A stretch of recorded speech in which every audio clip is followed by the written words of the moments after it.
So a couple of weeks ago, we had Emily Squires on the programme. And of course, Johnny and I were thinking, well, we're just scratching the surface. So we thought we'd ask her back for part 2. So Emily and Johnny, welcome to the both of you. Hello. We had over 1,500 hits on the other one on Facebook. Amazing. Yeah. Yeah, I was really surprised. Great stories. You are famous, Emily. Infamous. In fact, the other day, I had to do a podcast for somebody else. You know, this is the way things work. You know Rod Woodward? Do you remember Rod, the comedian? He's got a... Yeah, I know him, yeah. Give me 5. And so you had to choose 5 of your favourite people for dinner guests, you know, special guests. And I chose Dorothy Squires because I thought, well, there's so much about Dorothy I'd love to know, but, you know, because I didn't meet her. Probably, God help you. She's very entertaining when she was on form and stuff. Life was never dull with her around. Because you were there, Emily. You were her niece, and you were there with her and Roger as well before he left. So what stories did we miss out last time? I think you've got a bit of a list, Johnny. I mean, you better introduce them. Yeah. Well, what about the one about her in the tiger's cage? Tiger's cage. So, hold on a second. Dorothy Squires sang in a tiger's cage.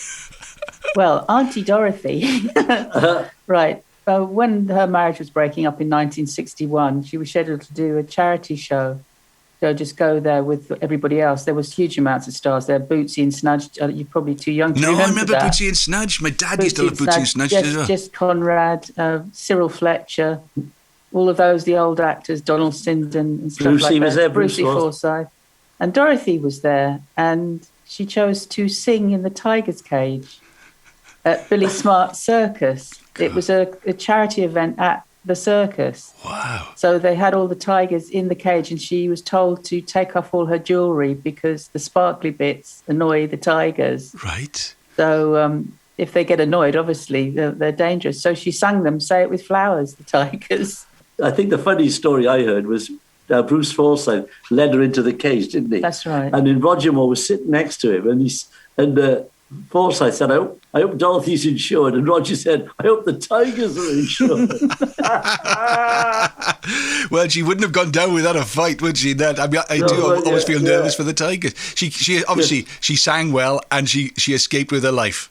That's right. Yeah, and put a little jewellery back on again then. And what about Bexley? You said there were some break-ins. I didn't know about that. Yeah, over the years, I know of 5 break-ins to the house, because I was counting the other day. There's about 6 entrances into that mansion. Right. So, and it was not very well. It wasn't burglar alarmed. She didn't get. I don't think she insured anything. I'm not quite sure whether we locked the doors every night either. But what used to happen was they used to break out of the mental home where is it, near Dartford, Bexley Heath psychiatric wards. Right. And they used to escape from there. And obviously they came in looking for clothes, I think, because they were in their hospital clothes. Yeah. And they'd nick clothes, not jewellery or anything like that. They just nicked clothes. And one night she came back home, and I don't know how she lived in that house alone sometimes. She came back home and she switched the light on in her bedroom, and this man jumped out of her wearing one of her wigs, shot past her through the other bedroom, down on top of the conservatory part of the building, and ran off up the roadway. Goodness me. I suppose what about the poltergeist? There was a poltergeist there, she said. Well, when they first went there, when they all lived in the house, the family lived in the house, there was allegedly a poltergeist that used to hang around there, and it used to manifest itself by switching hoovers on and off. And when you were in bed at night, little paws, it felt like touching your body. I mean, it's probably squirrels. It wasn't me, was it? It was with Betty? No, not with Betty. It was Betty that felt the paws. Oh, Betty. Betty from Push. Betty from Push. She was Dorothy's best friend at school.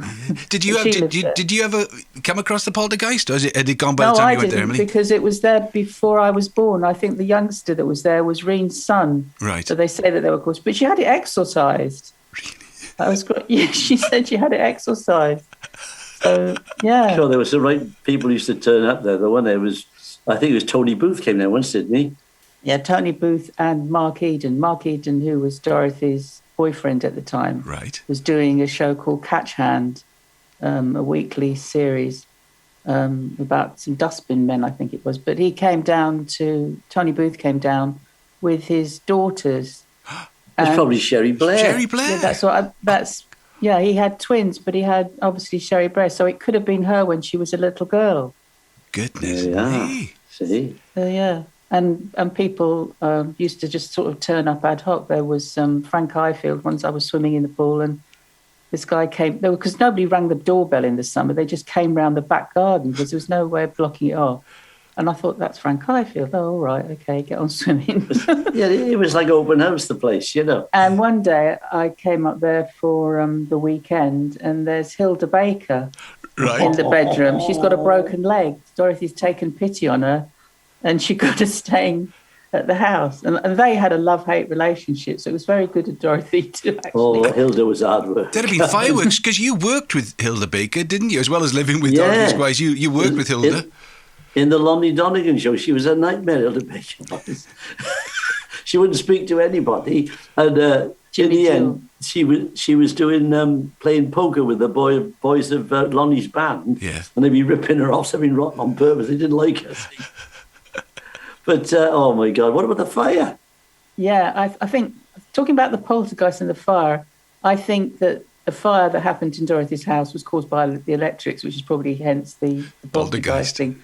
But what happened was they all went to bed that night, and in the middle of the night, obviously, something caught fire, and it went through the whole of the house. Now, Dorothy, because I think it's safe to say that she was suffering from anxiety at the time. She'd had this pad built onto the side of her house, increasing the size of it again, of an open plan bedroom upstairs, then wooden stairs coming down, and then the lounge, kitchen, bathroom area. So she'd locked herself in there that night. And there was her sister in the other part of the house. Fortunately, I wasn't there that time, because sometimes I did stay down there the night. Yeah. And there were 6 tenants in the top of the house. And the fire caught hold really badly. When I went there the following day, there was no floors left or ceilings left in some of the places. And she was rescued by one of her tenants who, as she was trying to get out of the door, he was trying to kick it down, and he kicked it down and knocked her out. Goodness. So she got out, and her sister got out. The only fatality there was a dog, a big poodle, Jason. He suffocated behind the settee. Wow. But the place was a mess. But the fire, in all likelihood, she used to heat her dishes up on this electric storage heater. Right. And we think that there's something went wrong with that. Yeah. And it caused a fire, but it was dreadful.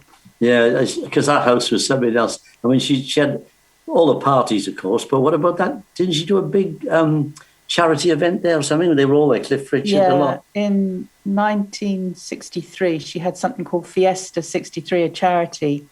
It was to do with a Dr. Clark. They had introduced, I think it was kidney dialysis machines. Yeah. Something like that. I know it was a kidney foundation because Dad died of a kidney disease, and so once again the place was full of people from show business. The whole of Z Cars seemed to be there, if you remember that at one time, and all the disc jockeys that I could ever think of were on. That was before pirate stations, etc. So that was all the sort of Fluff Freeman, Pete Murray and stuff like that. David Jacobs, Desmond Carrington. It would be. They were all there, and the night before it, people that were helping to put it on were sleeping in the house. There were sort of like 22 women upstairs and 22 men downstairs, sleeping all over the place. Because what she'd done was turn what was the allotment at one time into a fairground. So it had the sort of shove penny, winner goldfish, tombola, coconut shies. Yes. Not a Dollywood, it was a Dottywood. And then in the evening, she was due to have a show. Yeah. That was going to be televised. Oh, I tell you that story. But you can tell that story because I didn't know, because I was only 13 at the time, so I wasn't aware of the politics of it. What it was, she had a big show, all these stars were on it, right? Yeah. So she wanted it to be televised, obviously, to make money for this charity. So she rang Leslie Grade, who was head of ATV at the time, and she wanted to tell it. He said, "I'm sorry, Dot." He said, "We can't. We haven't got anything in the schedules, right?" So on the night in question, they showed an old film. She went berserk. So Leslie Gray had a heart attack, so she sent him a telegram. Impossible, you haven't got one. I mean, one of the top agents in the country, she didn't go. She insulted. She didn't care, Yeah. And everybody enjoyed themselves. It was an awful day, I remember. It rained and rained and rained, but people just kept coming. All the locals, Yes. I know that'll come into the stalls and play. No, it was a good day. Oh, it was really good. A lot of memories of that house. Yeah. What about her doing your own work? In the summer, I'd go and stay with Dorothy. The summer holidays about 6 weeks long. And I had an essay that I had to write about Mary Tudor. You shouldn't be doing homework. It's not fair. You should be enjoying yourself. She said, give it to me. What's the brief? And I told her. And she wrote this story about Mary Tudor. I don't know how it was totally accurate, but I copied it. And she got a B+. She left school at 14. But she was all there with Dorothy. Oh, my God, she was all there, all right. She got here? Yeah, the more you hear, the more remarkable this woman really was. She was unbelievable. Big heart, little fella, but big heart. Yeah. The last time I saw Dorothy and Roger together was at my 11th birthday. They came down and brought me a writing case, which I still actually have. I showed it to John the other day. And 2 books, Louisa May Alcott's What Katie Did Next and Ben-Hur. I think he bought Ben-Hur because he wanted to play the Stephen Boyd part. I've still got the book, actually, with his signed in it. And he signed it as well? Oh, yeah, my gosh. Dorothy and him, yeah. Oh, isn't that... There we are, so you can make a few quid if you weren't skinned. Yeah, well, you saw him again, didn't you? Didn't you see him? Yeah, the last time I saw him was after the Palladium concert on December the 6th. The Variety Club of Great Britain have their Christmas do, and it's at the Dorchester Grosvenor House. The Grosvenor House main ballroom, and the place was full. And Dorothy arrived late, and she was dating Simon Oates at the time, and I arrived, I think, late with her, and the place was absolutely chock-a-block. And she was at the top of the stairs on this Gone with the Wind staircase. And as she walked down the staircase with Simon Oates, the whole of the room stood up and applauded because of the Palladium the night before, because they knew how well she'd done. Yeah. Anyway, she had a table of 20 people, and we were enjoying ourselves, having food, etc., dancing. And she said to me, I want to go to the loo. I went, okay, well, go then. No, I want to go to that one over there. I went, well, okay, I don't need to come with you. No, come with me. Right. Well, I didn't have my glasses on, so I couldn't see very well as well. So she had hold of my hand and she's dragging me across the dance floor. And I then saw who she wanted to pass by. It was Roger and Louisa on a table of 2. And the heads went down as we went past because I think they thought that she was, she was going to say a few words. But that must have been something for him. I mean, because let's face it, he left her for Louisa, and then she gets a standing ovation as she comes in. I was happy with the standing ovation. I thought, that's absolutely brilliant. And when I knew that Roger was there as well, I thought, oh yes, yeah. Revenge is sweet. Did you actually speak to him that night, or did you just see him on the table? No, I just saw him on the table simply because I was so shocked because I didn't know he was there. Somebody obviously told Dorothy. Yeah. Yeah. I want to go to that toilet over there. What about all the time she got picked up by the cops? That was something else. She didn't have a very good record in the car. Right. She had enough car fines to pay for a room, quite frankly, because she just used to abandon her car if she wanted to go somewhere, anywhere. She'd had a dreadful time now. Well, what she used to do, she used to keep an old ticket and stick it under the windscreen, hoping that they'd think she'd been... But she'd just get more. Then one night on the way back from town, I was probably in my teens again, and she was driving the Thunderbird, which is quite noticeable. Yeah. And the next thing I know, I look up, the car's pulled to a halt, and there's a policeman on the bonnet. It's like a comic thing, stop.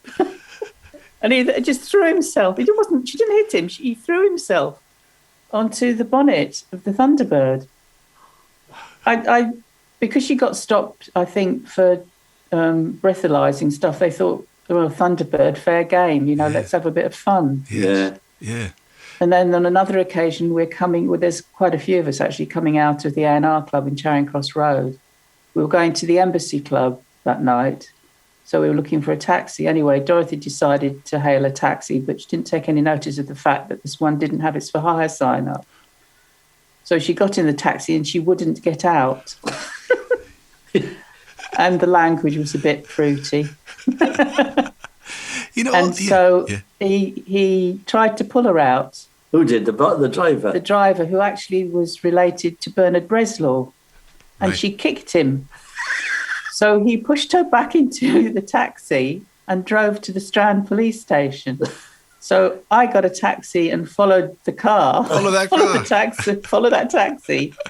And they've taken her into the back of the police station, and I'm sitting in the front, and I can hear these voices, and she's shouting, "Oh, what are you doing to my aunt?" And so I barged through the double doors and carried on down there, and then I got frog marched back again. "You can't come out here." Oh, God, it was awful.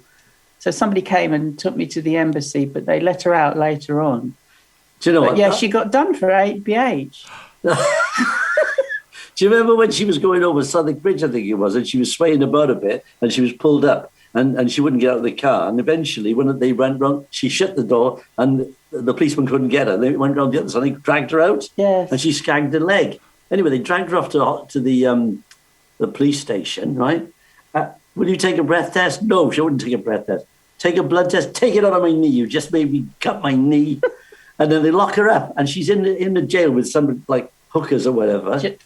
She wasn't in was that jail with Janie Jones at one time. Oh, Janie, that was another time. But you talked about Paola before, but she was in the Anyway, she's banging on the thing. Let me out, let me out. And this woman, policewoman said, "Keep it down, Flossie." She said, "Who are you calling Flossie?" And a couple of expletives. She said, "Are you married?" She said, "No, I'm not surprised at bloody feet like that." That was to the police lady. Can you imagine it with a big coat on in the jail? You're banging on the door. "Let me out." She was a virago. She really was. Oh, yeah. What about Bray? Anything happened in Bray? But she moved to Bray afterwards. Yes, it's amazing they let her in there, actually, because directly opposite us lived Terry Wogan. To the side lived Mary Montgomery and Larry Holloway. Up the road was Michael Parkinson, then Frank Boff, then Rolf Harris. Wow. All lived in this place called the Fisheries in Bray. He's still there, Rolf, He's back out of jail. Michael Parkinson's there, because he's got a house that looks like a little castle. That's right, yeah. He's still there. Yeah, I think Terry Wogan moved away for a very good reason. Would they mix in that case? Would they have dinner parties? Would they come pop round for coffee? Or well, what would happen there is Mary Montgomery came over. She was a very nice lady. I liked her. But the rest of them, we tended to meet at other people, ordinary people's places for parties. Right. I remember Dorothy and I went, for some reason, to Teasy Weezy's place. Oh, that was his daughter's 21st birthday. Scarlett, her name was. Who's Teasy Weezy? He was the Oh, sorry, he was a hairdresser. Raymond's. Raymond's hairdresser. He was the first, I think, really, in this country, celebrity hairdresser, wasn't he? Yeah, it could have been. Yeah. Mr. Teasy Weezy. And there was Michael Parkinson and Georgie Best. That's good. I was talking to them, and I said, "Oh God." I said to Georgie Best, "Why have you never played for England?" He went, "Because I'm Irish."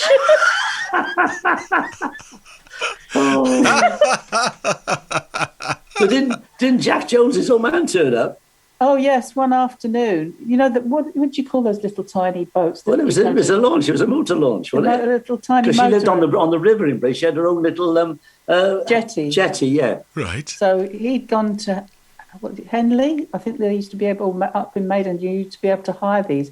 And he came down and he pulled up and off he came. But Alan Jones. Alan Jones. The Groucho Marx he used to be in that. The Donkey Serenade was his big song. Yeah, he was married to Sid. No, you weren't married to Sid. Not somebody else. Was he Welsh? Because Jack Jones always sort of talked about his Welsh roots. Jack Jones's father, Alan. Yeah. Yeah, I think they were Merthyr. They were originally from, weren't they? Yeah. What a lovely man.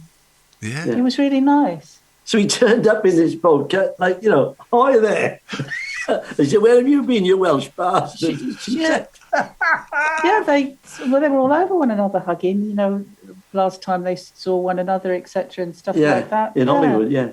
Another time, Tessie O'Shea knocked at the front door. In actual fact, Tessie O'Shea knocked at the front door to Bexley, and she was never in. Dorothy was never in, according to her. Yeah. She wouldn't let her in. She wouldn't let her in. So she turned up at Bray this time with a bunch of grapes. And I said, it's Tessie O'Shea. She said, I'm not here. It's very awkward. Why didn't she like Tessie then? I don't know. You know what she's like with people at the door. She didn't like speaking to everybody if she wasn't done up and dressed and stuff like that. You know, and a star like Tessie O'Shea, I think, and I could be wrong, but I'm pretty sure on the night that the Beatles played the Ed Sullivan Show, one of the other guests was Tessie O'Shea. That's right, and he cracked America for her. Yes, I mean she became huge in America. Tessie did, yeah. Didn't she sing on an elephant? Yeah, that Dorothy took over because she fell off the elephant. What? Hold on a second. She used to. There was a show at the Palladium with Tessie O'Shea was top of the bill, and she used to come on, stay on an elephant, right? As she fell off. And so they asked Dorothy to take over the show, so she did. I don't know if she got on the elephant. I wouldn't have thought so. No. She probably had enough of the tigers. I mean, the more, again, not just this little fella with this massive heart, but, mixing with the biggest names in entertainment, in those years. We forget how not only that, Barbara Cartland as well. Oh, Barbara Cartland. She used to go to dinner with Barbara Cartland in Mountbatten. You look so puzzled. Really? She used to take Marina Munoz. Did you know Marina? She was a makeup artist in Cardiff, BBC. Right. Oh, yes, Marina. Lovely Marina. Yeah. Yeah, well, she used to take Marina to these parties.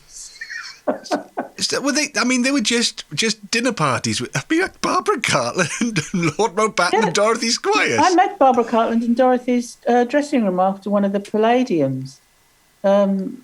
She was there. Oh, and Dorothy had never done a Royal Variety Show. Right. So what she decided to do was hire Jeanette Charles. The one who used to do you remember Jeanette Charles, the impersonator of her? Oh, Queen? Yes, I do remember. So she had her sit in the royal box to her. How she met Barbara Cartland. Barbara Cartland wanted to make an album. And Norman Newell, who was Dorothy's recording manager, did it for her, and she met him through Norman, I think. That's right, yeah. Yeah. I mean, I suppose there was if you're brought up in that Lord Mountbatten world, and then Dorothy, who doesn't care what she says to anybody, treats everybody exactly the same, I would have thought. It sounds like... Yeah. Oh, yeah. Yeah, so the point is, Matt, she was, you say she's mixing with all these big stars. She was bigger than all of them in her day, you see, so they all knew her. Yeah. She was huge in the 40s and 50s when these were all just like coming up. You know what I mean? Yes. And she was mixing with the toffs, so to speak, about the races as well. When she brought the horses. Yeah. So, I said hello to the Queen Mother one afternoon when we were at Ascot. She's just passing by. Good afternoon, ma'am. Can you imagine Dorothy and the Queen Mother in the royal enclosure? Oh, what a mix. Mind, she was a hell of a girl, the Queen Mother. Apparently, go on then, we'll see if we can keep this in. We didn't have her to dinner. She used to say, is there an old queen down there? Should get a gin and tonic for an old queen up here, please. That's supposed to be a true story. Yeah. As you say, because she was the biggest star of the lot, and I suppose they all wanted to be associated with her as much as, she was, she took it for granted. Yeah. And all of these things. I suppose things... being in Hollywood for 7 years, she must have met loads. Yeah, I found an old bill that my father managed her and some people when they were doing shows, and I found an old bill of how much he paid Morecambe and Wise. It was £45 for the week. Was that a pantomime or something? No, it wasn't a pantomime. It was a variety show. Yeah, it was a variety show. £45 they got. Yeah. What did you think about Hollywood? Did you was that one of the times that you were close to her, or obviously she was in Hollywood, so it's a long way away? Well, we used to lie in bed at night, and she used to tell me the people that she'd met and about Liza Minnelli not shutting up and wanting to sing at parties all the time, and Roger's affair with Dorothy Provine, because Dorothy went down to about 6 stone there. Right. And Burt Lancaster. Yeah. All the old ones, Coburn, Gloria Swanson she met, I believe, at a party too. So she used to go to all the parties, and Roger and her, because obviously she was trying to show him around the town, I think. Yeah. Did we ever tell you about when she was asked to do a show in, where was it, the Moulin Rouge? Yeah, Hollywood. When she was there with Roger, she never worked, you see. And then they said, so there's this big agent, I think it was William Morris. He said, why didn't you work over here, Dorothy? He said, well, coax me some more. And he said, well, I can get you this week in the Moulin Rouge, a big nightclub in Hollywood. And anyway, she only did one night, and they kept her on for a full week or a couple of weeks. And she said she used to drive around the town to see her big pictures of her on hoardings. But the upshot of this was she used to sing My Mother's Day.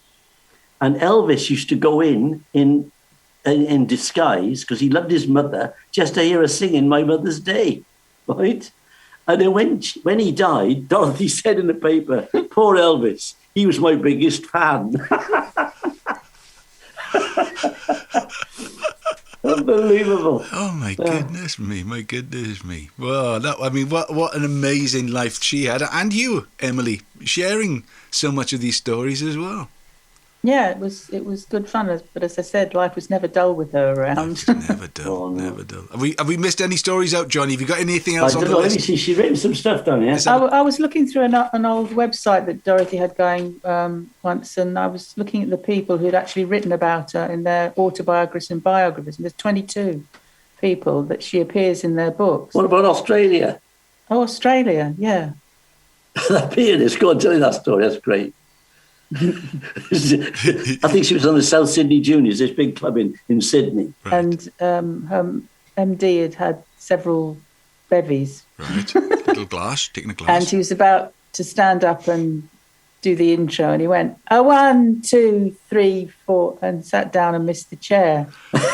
Right. So when she came up, she did her whole act, and she was perfect. She didn't think about what had just happened. But when I knew what would happen when she came up, let me get at him, and I went no, and I locked her in the dressing room, and I put the key down my cleavage. She went, "You think that's going to stop me?" She was going to kill him because he was drunk. I went, "You're going to calm down." I said, "Do it when you calm down. I'm not letting you out." So what were you doing on that tour? Just looking after her, were you? Well, yes, because for a while, I suppose you could say PA and dresser and stuff like that. That's why I went there, to have somebody do her up instead of stranger. Yeah.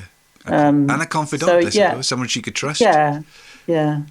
What about the Andrews sisters? No, what about the Andrews sisters. Yes. Yeah, one of them died or something. Or was they were going to replace one of the Andrews sisters with Dorothy. Well, they asked her if she'd join them. Yeah. And she went out to America to join them, but she wasn't a team player. She's but because I forget, it was the Andrews sisters. Yeah, it was the Andrews sisters. Yeah. And they were huge, weren't they, the Andrews sisters? Absolutely. I remember the first time I saw Dorothy sing anywhere. It was at Brighton Hippodrome. I was 9 years old, and it stuck in my memory because she sang Stardust, and I knew she'd do all her own lighting, and it was lovely. But afterwards, I came back and I was whistling in her dressing room. Oh no! And she went, "Get out!" Taboo. I went, "What are you going on about? Get out! You're not meant to whistle in there." She said, "Go outside, turn round, and come in and swear." I went, "I'm not allowed to swear." So I went out, shut the door, turned around and came in and went, well, I actually said something, but it was like spherical objects. And the curse was taken away. Yeah, I was 9 at the time. Oh my God. Oh yeah, you must have whistled. Do you know where that comes from? Whistling in the dressing room? I do. The flies. Yeah, they used to do like when the flies in the theatre, don't you? When they like bring in the scenery. So the stage manager would do it with whistles because they didn't have intercoms in the very old days. Yes. So if you whistled, see, somebody could drop a flat on your head. Do you know what I mean? Oh, that makes sense. So that's how it came about. Wyn Calvin told me that, I think, because he knows all those stories. Yeah. Hey, fantastic. There was nearly another one there. I could tell, Emily, you were just about to tell me one more. I was just thinking about her life. She wrote a magazine, the Weekend magazine, and it was entitled Up at the Count of 9. And I think that's kind of what her life was like. She got really bad sometimes, but she'd get up and sort of do it again. Yeah, yes. It's funny, Enzo Macronelli, who was the world middleweight champion, I think, his dad, I got to know him quite well because we did a musical about Tommy Farr, and he used to say that as well. Everybody takes a punch. Everybody takes a punch. What you have to do is go down on one knee. He'd say, put your arm on the rope until the count of 8. but maybe the count of 9 just as good as well. So once they make sure you take that breath, isn't it, and then get back up and get back into the fight. Well, she certainly did that so many times. I'm sure there's going to be a couple more stories, Johnny, for part 3. Does that sound like we can go on forever? We got so much about that. Fantastic. I should go on. Or you should do it on what's that? Mastermind. Mastermind. Talking about Dorothy Squires because we know everything about her. Absolutely. Well, brilliant stuff. I'm not sure how much of this I can actually broadcast. I'll have to be careful with the healing razor blade. And of course, what we always say at this stage, all of these stories are allegedly. You know, if we've said anything, it's always allegedly. But the thing is, you can't libel or slander anybody if they're dead. You see. Thank goodness for that. But he might not want to say the language. No, but you can't, because I found that out when I was writing the biography. As long as, because she wrote a biography, did Dorothy, but she slandered everybody, and they were still alive. The things she was saying about them, about Joan Collins and people. I typed the first chapter of her book. Yeah. And she came down one afternoon. She said, "How do you spell xylophone? I've been looking under all the S's." I went, "Try X." As you say, she left school at the age of 14. Well, that's amazing. Well, look, lovely to speak to the both of you again. Keep the stories coming, if that's all right, Emily. For part 3, I think part 3 is definitely booked in, if that's all right. If you've got some time, but we'll wait a few weeks for that. Fantastic, Johnny. Well, it's goodbye from me. And it's goodbye from me. And it's goodbye from them. Goodbye. Bye.